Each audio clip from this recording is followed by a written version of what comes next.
Social media காதலை நம்பி தன்னோட கற்பையில இருந்த ஒரு பெண்ணோட காதல் கதை தான் இது. ஒரு பையன் ஒரு பொண்ணை டிக்டாக்ல முதல் தடவை பார்த்து எப்படியாச்சும் இவளோட பேசணும், இவளோட காதல் கொள்ளணும் அப்படின்னு சொல்லி கொஞ்ச நாளை போனது பின்னால அவளோட வாட்ஸ்அப் நம்பர் எடுக்கிறான். அவளோட வாட்ஸ்அப்புக்கு அவன் பண்ணின முதலாவது மெசேஜ் என்ன தெரியுமா?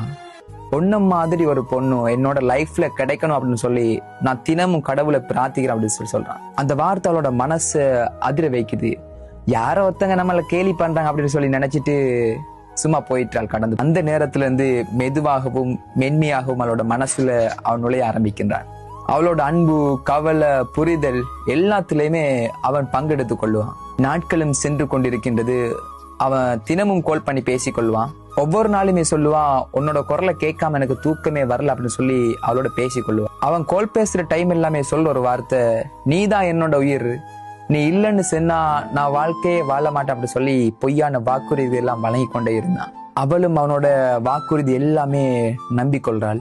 கொஞ்ச காலம் போனதுக்கு பின்னால அவளோட குடும்பத்துல திருமணத்துக்கான மாப்பிள்ளை பார்க்க ஆரம்பிக்கின்றார்கள். ஆனா அவளோட மனசுல இருந்தது ஒரே ஒருத்தன் அவன் மட்டும்தான். ஒரு தடவை அவள் சொல்றாள், நீ உண்மையா என்ன காதலிக்கிற அப்படின்னு சொன்னா என்னோட வீட்டுக்கு வா அப்படின்னு சொல்லி. அவன் சிரிச்சிட்டு சொல்றான், நான் வருவேன், ஆனா அதுக்கு முதல்ல நீ வீடியோ கால் ஒரு நினைவு தான் அப்படின்னு சொல்லி. அந்த நேரத்தில் அவனை நம்பி செய்யாத ஒரு தப்பை செய்ய ஆரம்பிக்கின்றான். அந்த நினைவு அவளோட கற்பை இழக்க வைக்குது. ஒவ்வொரு கோலையுமே திருமண வாக்குறுதிகளை சொல்லி சொல்லி அவளை நம்ப வச்சு கொள்ளுவான். கொஞ்ச காலம் போனதுக்கு பின்னால அழைப்புகள் குறையுது, மெசேஜ் எல்லாமே மங்கிட்டு போகுது, பிளாக் பண்ணிட்டு போயிட்டான்.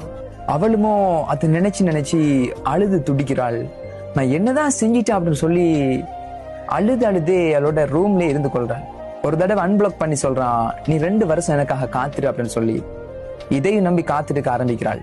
அவன் தான் தன்னோட உலகம் அப்படின்னு சொல்லி கடைசி வரைக்கும் நம்பி கொண்டிருந்த ஒரு பொண்ணு அவள். அவனுமோ வேறொரு உலகத்துல வாழ்ந்து கொண்டிருந்தான். கடைசி வரைக்கும் அவனை பத்தி எந்த தகவலுமே இன்னும் கிடைக்கல.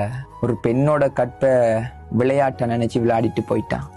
உண்மையான அன்பு என்பது ஒரு மனிதனின் உடம்பை அல்ல, இதயத்தை தான் தேடிக்கொண்டிருக்கு. ஆடைகளை நீக்கி பார்க்கும் வரைக்கும் பெண்கள் தேவதைகளாக பார்க்கப்படுகின்றார்கள். அனுபவித்து முடிந்ததும் தேவடியாளாக பார்க்கப்படுகின்றார்கள் சில ஆண்களுக்கு.